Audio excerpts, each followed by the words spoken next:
Hello friends, the topic for today is 8051 serial communication. Serial communication is most commonly used either to control or to receive data from embedded microcontrollers. The advantage of serial communication is that the number of wires required is less compared to that of parallel communication. 8051 supports full duplex serial port, that is UART. In today's video, we will learn the serial communication using 8051 microcontroller. Let us start. Welcome to our channel Engineering and Technology for You. The topic for today is 8051 serial communication. Let us start with the introduction of the basic data communication. Computers transfer data in two ways: parallel. Often 8 or more lines, that is wires, conductors, are used to transfer data to a device that is only a feet away.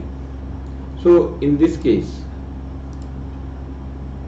you can see here, this is the parallel data transfer, sender and receiver, and the wires are connected, maybe 8 wires here we have shown here, D0 to D7, and the distance will be only very few feet. Then second is serial communication. To transfer to a device located many meters away, the serial method is used. The data is sent one bit at a time. So there is a single line will serve for sending the data, and we can have another line for receiving the data. So there is a sender and receiver, and only a single line is shown. Then let us go to the types of serial communication. Serial communication has two methods. First is synchronous method, transfers a block of data at a time. So when we want to transfer bulk of data in blocks, that time we use the synchronous method.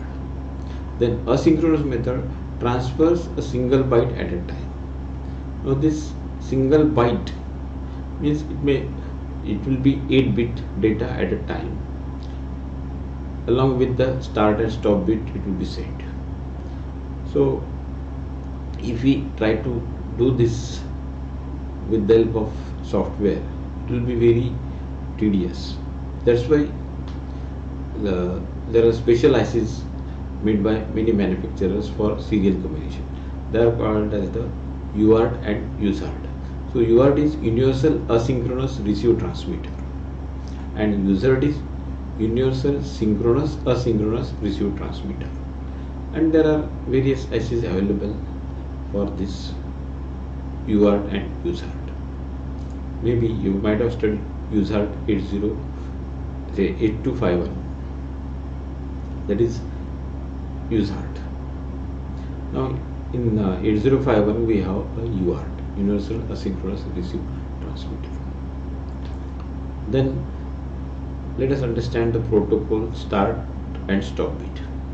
Protocol is a set of rules agreed by both the sender and receiver on how the data is packed, how many bits constitute a character, when the data begins and ends. So that is important for the protocol. How the data is packed, how many bits constitute a character, and when the data begins and ends. So for this there are special bits which are called as the start bit and the stop bits. So asynchronous serial data communication is widely used for character oriented transmission. Each character is placed in between start and stop bits. This is called as framing. Then block oriented data transfer use synchronous method. Now the start bit is always one bit, but the stop bit can be 1 or 2 bits.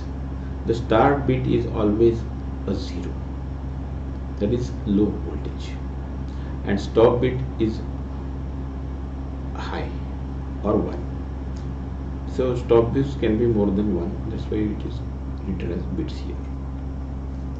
Then let us see the asynchronous framing. So here ASCII character A is taken, its binary is 01000001, that is 41 in binary. So you can see here,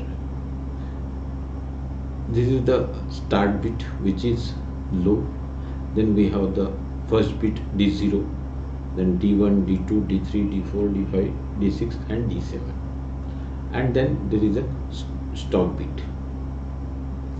So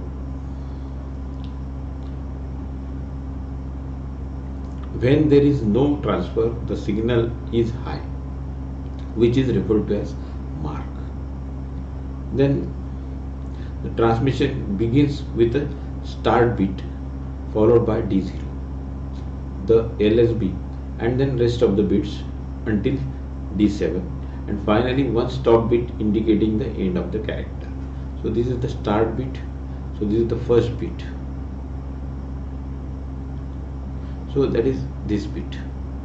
Then we have 0 0 0, again 0 0 and this 1, and again 1 0, that is D7, and then we have the stop bit which will be high, and after that there will be again a low which is referred to as space. So this is called as the framing. So every time when we want to send a character, it will be framed into this bits and then it will be transmitted. Then data transfer rate. The rate of data transfer in serial communication is stated in BPS, bits per second.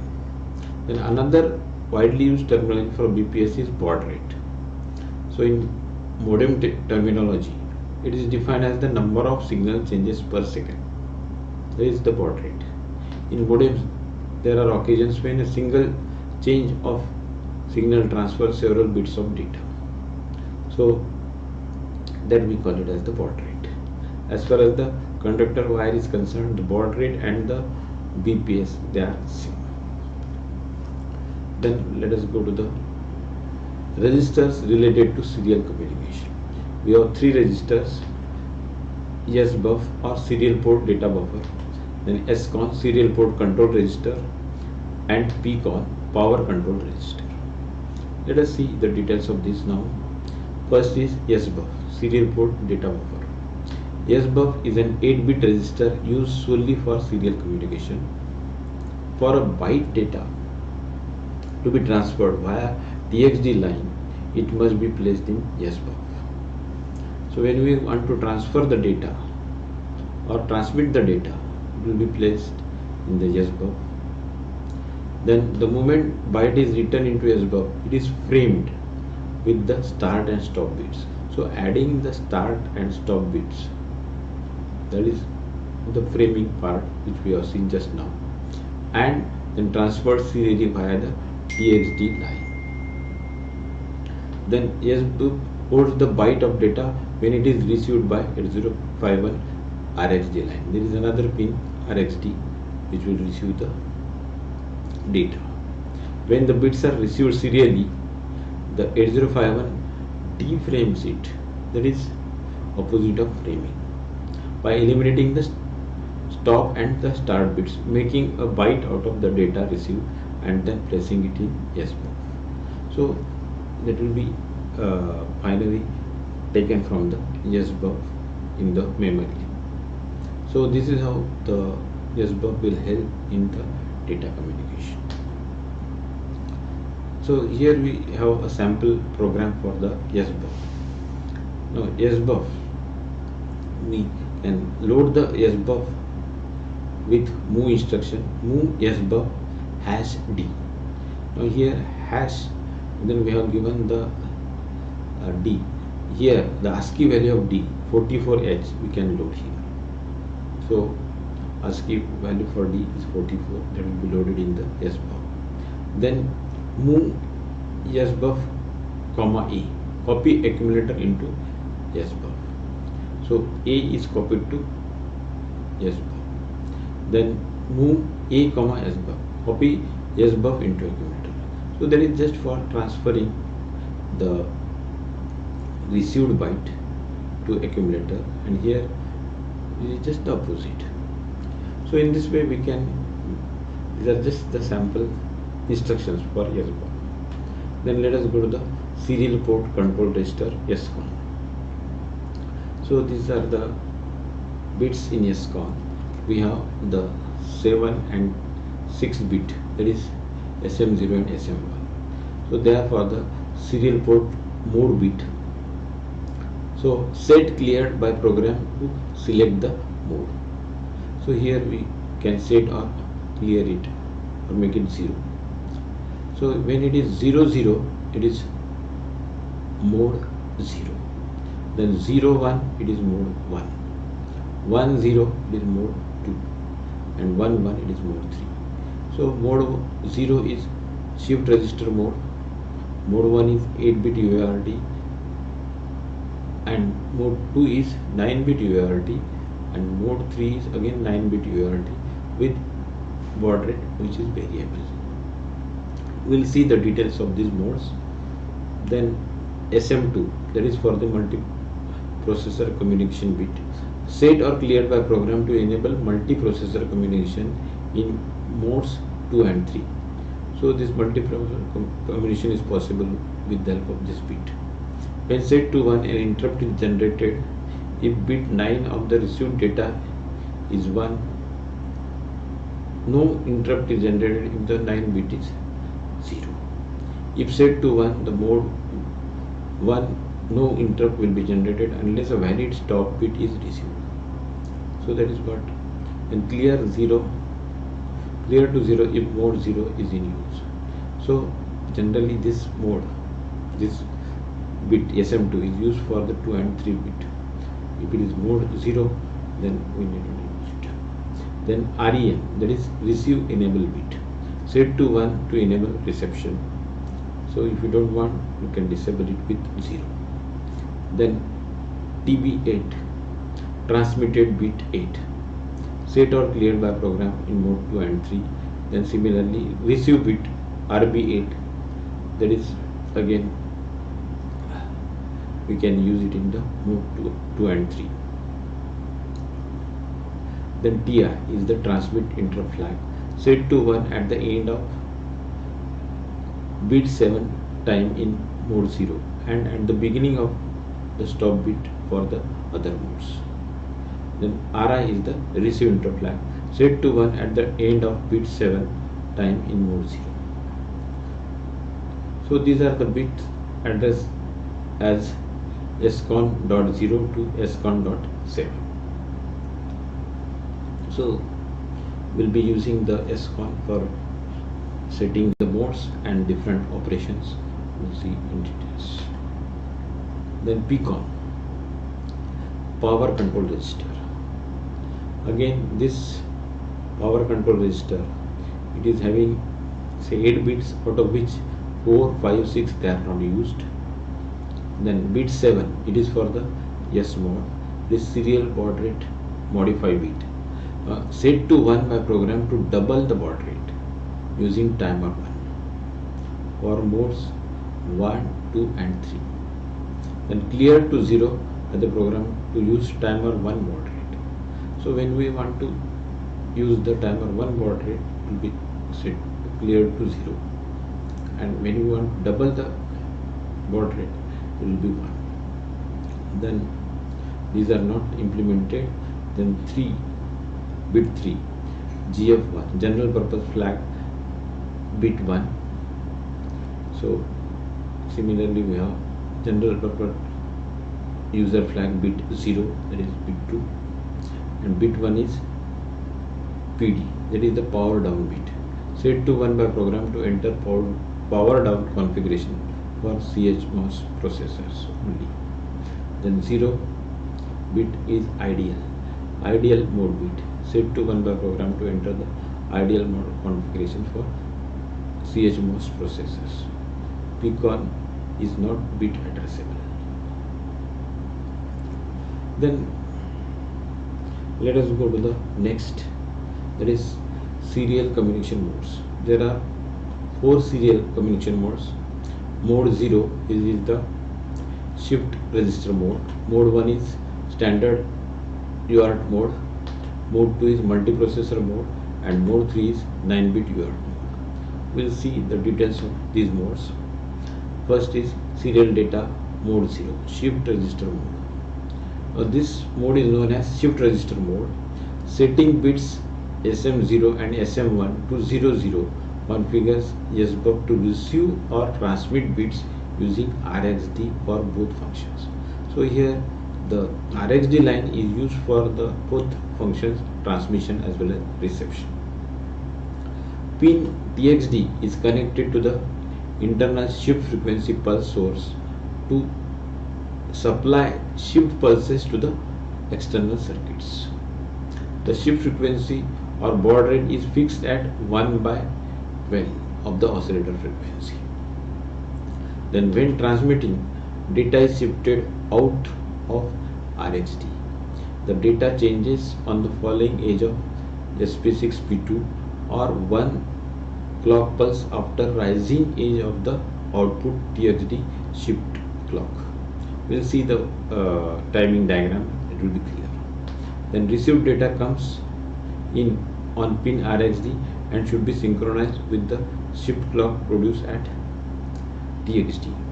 Data is sampled on falling edge of S5P2 and shifted into SBUF on rising edge of shift clock. So this is particularly shift register mode. Here you can see the timing diagram. Say this is the TXD clock. So it will be continuously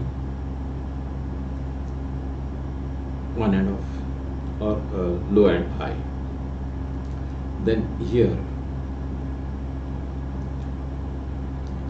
this is SP6P2.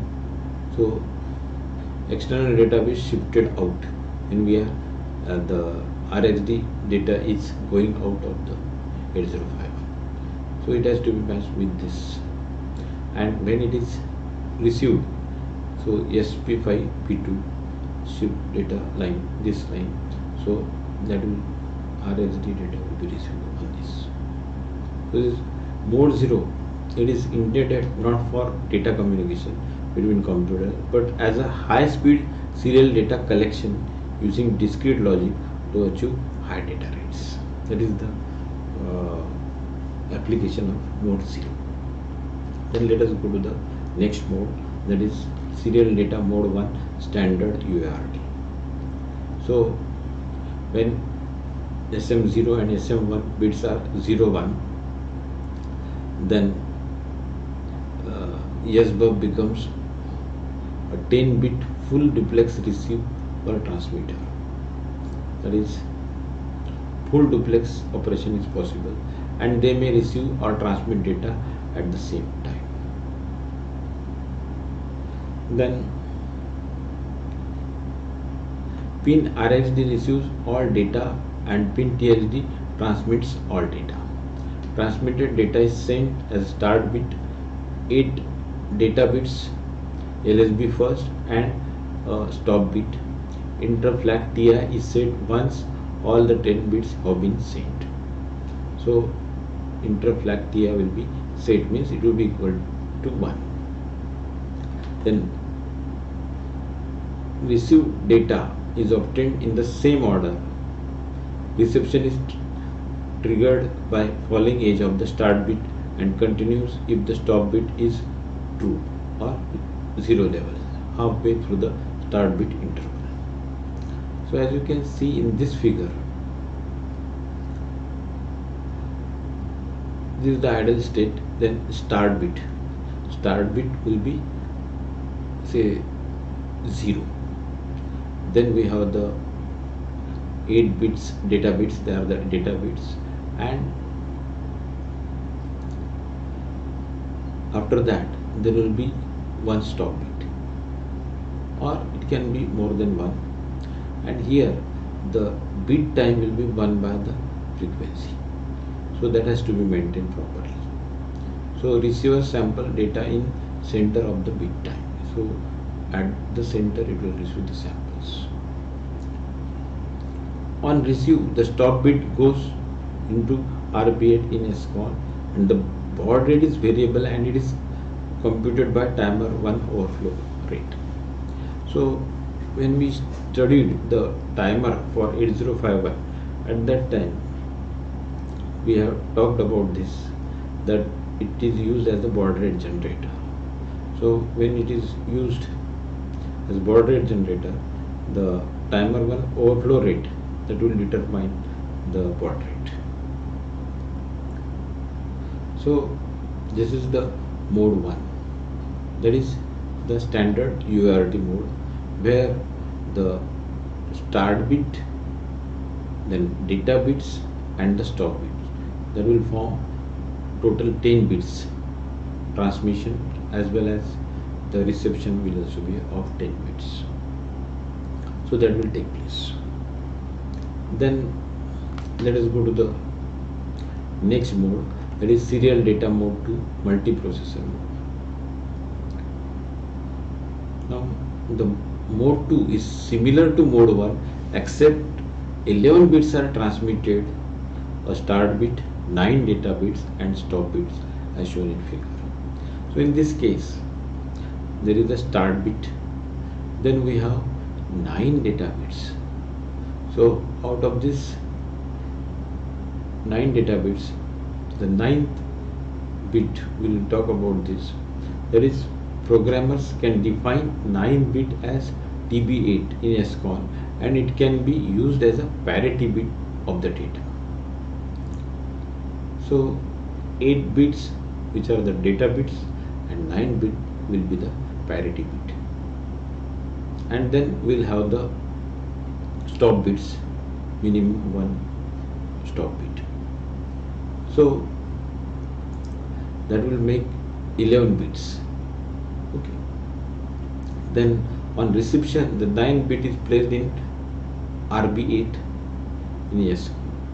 That is for checking whether it is 1 or 0. Then in mode 2, the bit S mod in PCON and the oscillator frequency determine the baud rate. So we already discussed this. S mod is for doubling the baud rate. So this bit, if it is 1, will double the baud rate, and the oscillator frequency will determine the say baud rate. So this baud rate will be equal to S mod divided by 64 into oscillator frequency, and when we make it 1, then it will become, say, this denominator will be 32, so the baud rate will be doubled. Then serial data mode 3, so that is 9-bit UART. Now in this mode, the serial port operates as 9-bit UART with variable baud rate, and 11 bits are transmitted or received. It is similar to mode 2. The operating mode is same as mode 2, except baud rate is programmable through timer 1 overflow rate. Only that is the change. The baud rate calculations are same as that of mode 1. So that is the mode 3 of 8051. Then programming the serial data transmission. So for programming there are 8 steps. We'll see the steps. T mod register is loaded with the value. Here this 20H, why we have loaded, indicating the use of timer 1 in mode 2, that is 8-bit auto load to set the baud rate. This is for setting the baud rate. Then TH1 is loaded with one of the values to set baud rate for the serial data transfer. So again here we'll load the TH1 with the value for the baud rates, maybe 4800, 9600 and so on. Then SCON register is loaded with the value 50H, indicating serial mode 1, where 8-bit data is framed with start and stop bit. So here we'll be using mode 1. Then TR1 is set to 1 to start the timer 1. Then TI is cleared by clear TI instruction. Then character byte to be transferred serially is written into the SBUF register. That is what we have discussed earlier. Then TI flag bit is monitored with the use of instruction JNB TI XX to see if the character has been transferred completely or not. When the character is transferred completely, this TI bit will become 1 or the interrupt flag will be 1. So to transfer the next byte, go to step 5. So again it will be going to step 5. So it will again clear TI instruction and again write the next character to be sent. So this is how these are the steps for programming. Let us take one example so that it will be clear. Write a program to transfer letter H serially at 9600 bauds continuously. So again we'll first do the calculation. Say 20 T mod we are loading with 20H. So timer 1 mode 2. Then SCON we are loading with 50H. And here you can see the details. So this is 0 1. So that is mode 1. And then SM2 is 0, REN is 1, TB8 is 0, RB8 is 0, T1 is 0, R1 is 0. So it comes out to be 50. And then we find out the baud rate here is 9600. So this table will give you the information about the baud rate and the value to be loaded in TH1. Here it is -3, -6, -12 and -24. So in hexadecimal it will come out to be FD. So these are the calculations to find it. This is the frequency, clock frequency 11.0592 megahertz divided by 12 into 32 into 9600. So it comes out to 253. So in hexadecimal it is FD. So that value has to be loaded. And let us see the program. So move T mod #20, that is the control word for the timer mode, timer 1 mode 2 auto reload mode. Then move TH1 here -3, that is for 9600 baud rate. Then move SCON 50H, that is the mode word for the serial port. 8-bit 1 stop bit REN enabled, that is what we have seen. Then set B TR1. So set B will set the TR1 bit so that timer can start. Then move SBUF this character H, ASCII value of H, and then wait for the last bit. So JNB TI. So this instruction, it will be in the loop until this becomes TI becomes 1. So when TI is 1, it will clear the TI bit and then there is a short jump to L1 again back. So continuously will be transmitting the character H. So if you do this program and observe the serial mode, you can see that the H character is transmitted. So with this we come to the end of this video. If you like the video, press the like button, share with your friends and subscribe to our channel Engineering and Technology for You. And if you want to get notifications for future videos, press the bell icon. Then if you have any queries, you can contact me on Facebook, Twitter, Gmail or Instagram. Then thanks for watching. Have a nice day.